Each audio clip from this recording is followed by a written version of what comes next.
Hi, Matt. Oh, hey man, made it eventually. How are you? You doing all right? I'm fine. I'm down in oldie Englandy. What are you up to? What are you up to there? I'm just visiting my dad. He lives down near Oxford, so Is that where you're from originally?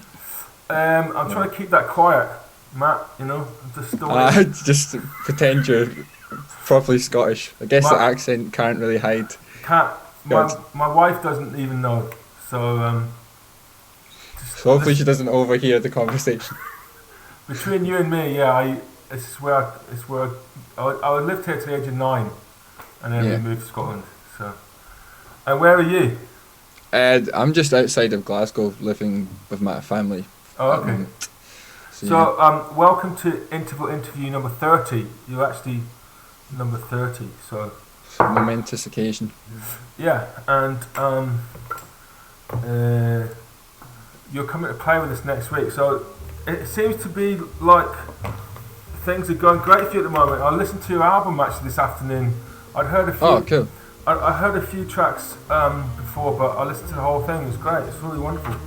Oh And no, thanks. Yeah, no, I just saw your order come through. That was yeah, kind. I can bring it. I bought a copy as well. Yeah, So, yeah. but I I can listened bring it to it. along next week. Okay, I listened to it on uh, iTunes, I think it was. Yeah. So that band's been together since 2016.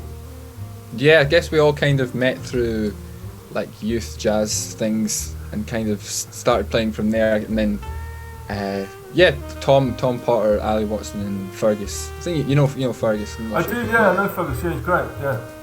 But yeah, kind of met I through don't know there. the And other two guys. So what are they? yeah, Where are they based? they're from like around Glasgow, but they're at Guildhall at the moment. I think Okay. Tom's in like third and fourth year at Guildhall, but Uh, they're amazing.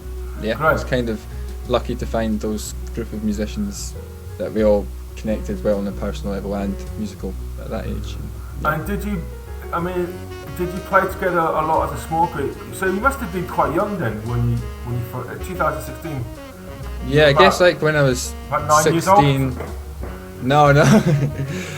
Like, I guess when I was like 16, I started doing things like Butterfly and Pig and just like to see sort of pub sort of venues Yeah. around Glasgow, studenty sort of stuff. And it just was like an excuse to write my own music and like it was. I mean, I probably sounded terrible then, but it was great to be able to play and kind of have my own thing. And I guess that's kind of helped because yeah, I guess like now.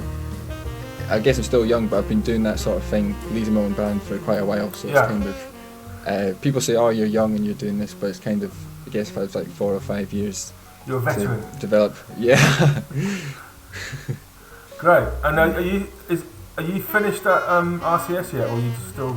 almost. I've got some deadlines next week and got my final recital in a few weeks. But apart from that, yeah, pretty You much can still finished. fail and get kicked out. I guess it's still. Yeah. That's still all to play for. Yeah.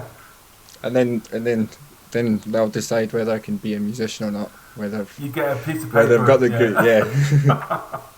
And like, have you got plans for what you do then, and where you're going to be based, or do you know yet?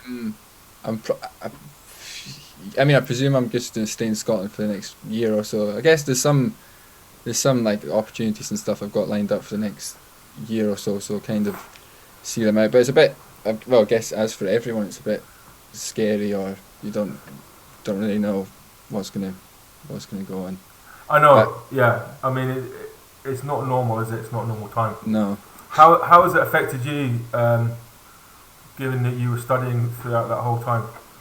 Yeah, I mean, I feel I've got it easier than other people probably have just lived at home with a family. I mean, it's been hard times, but I'm not like for people studying coming from abroad or stuff like coming and they don't get to meet anyone or they're living in Glasgow on their own and there's not really anything going on. It's probably worse for them. But I mean, I've done all right. There's kind of things every few months or something like this, like something crops up and it gives you like something a glimpse of hope or something. So these monthly random gigs or recording things kind of keep me going. Yeah. And RCS is kind of these deadlines, especially this past month. There's lots of like big band arranging and stuff I've had to do, so that's take up quite a lot of time. But Great, cool. Well, I look forward to hearing that. That sounds so. Your music's got a really strong Scottish folk music kind of thread in it, and I'm interested to know how you sort of got that in. How did you kind of meet folk music, and how have you sort of engaged with it as a player? yeah, I think to begin with, when I started writing, I just had this like folky tinge to every. Well, people would pick up on it and say I wasn't really aware. He's got the folky tinge. It's oh, he's the Scottish folky jazz guy, and I was not really at that time. Don't think I'd really listened to much folk music in a big way, and then kind of the past 2 or 3 years, I've listened to it in a big way and kind of gone a bit more deep into it. I'm not really sure how it came. Maybe I guess like seeing Scottish jazz musicians, that being my live experience, is kind of an underlying tone to that, to a lot of musicians here. And I guess like growing up with the music being just subconsciously being around you. And like I was kind of into Keith Jarrett and Jan Garbeck, and I mean they're not explicitly Scottish folky, but there's like definitely elements of folk in their music, and I guess that I kind of so yeah, I think it was kind of a natural thing, and then kind of more recently I've kind of been getting more like properly into it, and I listen to lots of folk music now. Is there much crossover between the courses at the RCS with the traditional course? Yeah, there's a bit of it. I've had jams with pipers or cellists or violin fiddle players. There was kind of a big band project with Neil Yates, and it was kind of a mixture of trad musicians and jazz musicians. So yeah, there's a bit of it, and like people, I guess you just naturally bump into people and get to know them. Is there a lot of hanging out between the two courses?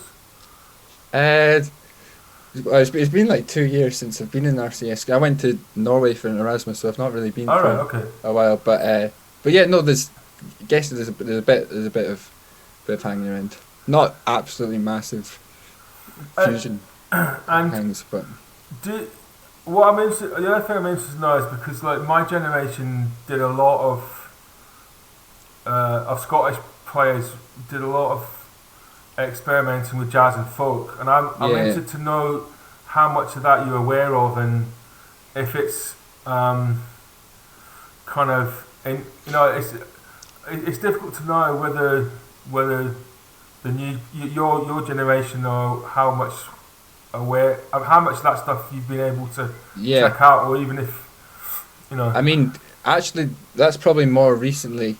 I've checked out the stuff. I guess like Colin Steele, yourself did stuff. Who else? I guess Tommy's always done stuff, and like Conrad and Ewan's New Focus thing. But it's kind of, that was more, I discovered that after I kind of started doing this thing, and everyone's like, but then now I realise people have been doing this for ages. So I guess I don't know about ages, but it's quite interesting seeing you guys doing it. I think you're doing it in a different, a sort of slightly different way, which is great, and I think you're doing it really, really well. So, but it is interesting seeing a new generation coming at it. Yeah, no, someone told me to check out. I'm not sure if you're on it. It was Phil Bancroft, Aidan O'Rourke. Maybe do you play drums on it? I can't remember what the album was called. To check through a bit of it. Someone. No, I think that's the thing with Martin O'Neill on Baran, which is great. Maybe it is. There's quite a lot of stuff. I mean, my brother did this. One of the early things he did this thing, and it didn't sound like folk music at all on the surface, but it was all about repeated patterns and the use of repetition and form. And some people really got it, the connection, but some people just thought this doesn't sound like folk music. But there was also, when we were young, there was a sort of it was coming the other way, and I guess that's happening too, that the folkies were booking jazz musicians to play with them as well. So there was folk musicians. Yeah, I guess that's starting to happen a bit. Yeah. I heard a great track the other day with loads of strings on it, and Fergus was on it. Are you on that? Oh, at Fergus Hall. Yeah. Yeah, that was great fun actually. That's wonderful. He's a composer, and he's kind of this face, and who was always at everyone's gig and always came up like so excited after every gig.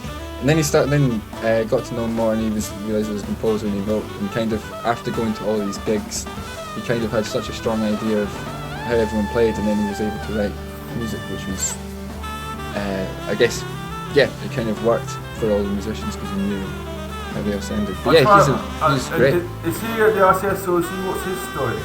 He was at Glasgow Uni, and now he's doing composition masters at RCS. Right. Okay. Basically, I'll play a bit of it under this because it's really cool. Right. I mean, you were playing sax on it. Yeah. And then Fergus is on it, and then there's this mega string section comes in later on. It's just yeah. No, it's amazing playing. A luxury to play with strings.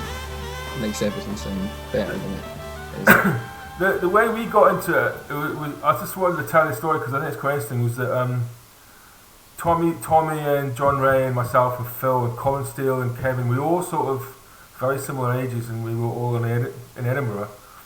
And for a while, we just thought folkies were the sort of people with beards and woolly jumpers that were nicking all our gigs. So there was a point when there were quite a lot of jazz gigs around Edinburgh, but then all these folk sessions took over, and they were cheaper for the pubs and popular.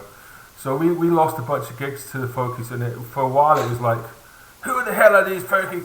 But then there's this guy called Freddie Thompson that he still plays at Sandy Bells, the session in the Sandy Bells in Edinburgh. It's like a really famous folky pub.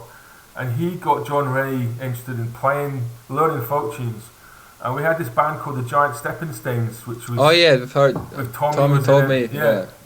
And Colin was in it, and Kevin McKenzie, and my brother, and Tommy, my wife Gina was in it. And we all started playing folk tunes. And I was playing Baran, and Tommy and Colin and Phil were playing whistle.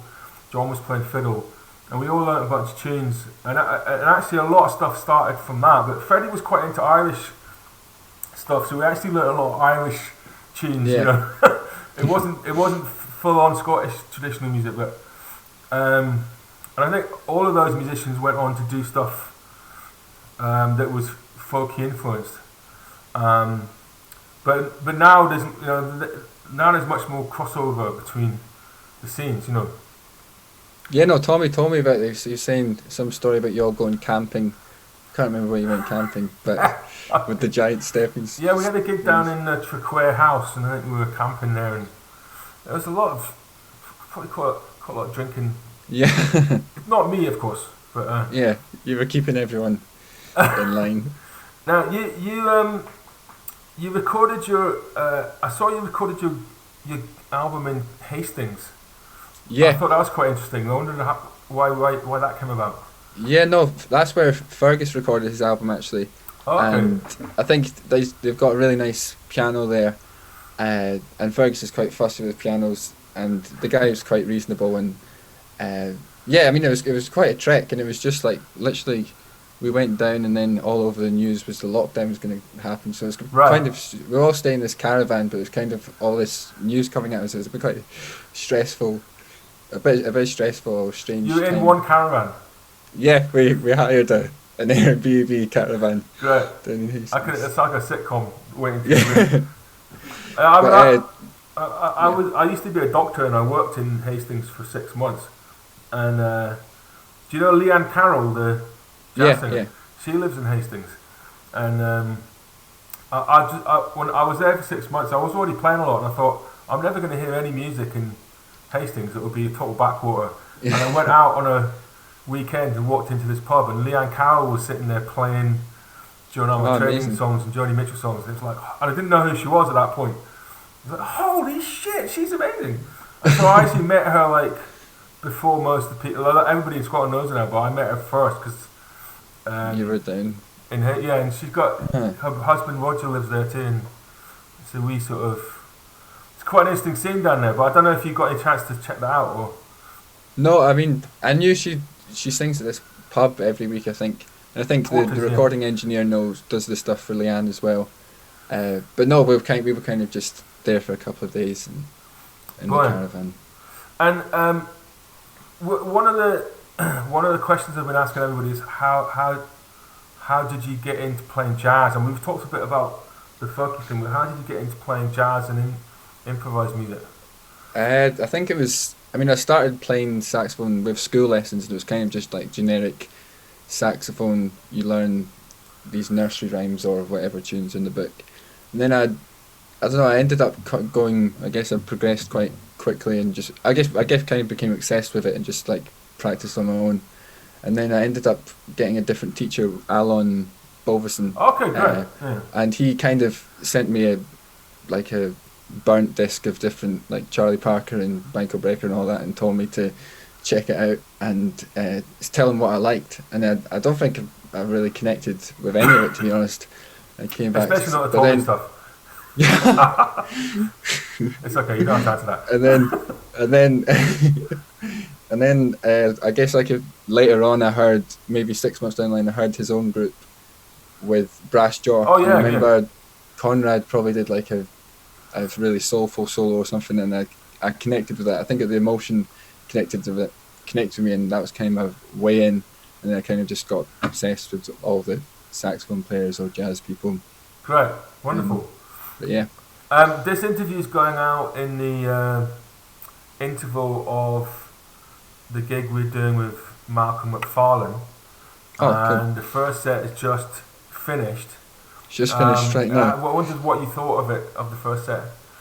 No, I loved it. I love Malcolm's playing. I've not seen Malcolm in a while, but yeah, excellent playing Malcolm. He actually I have to say that well done for passing that test of imagination. But I interviewed him last week, and he had your album and he was listening to it in his studio. Yeah. That was nice of him. So yeah, he really liked it too. All right, well listen, thanks a lot, Matt. It's going to be great. I look forward to playing with you and see you next week. You too. See you soon.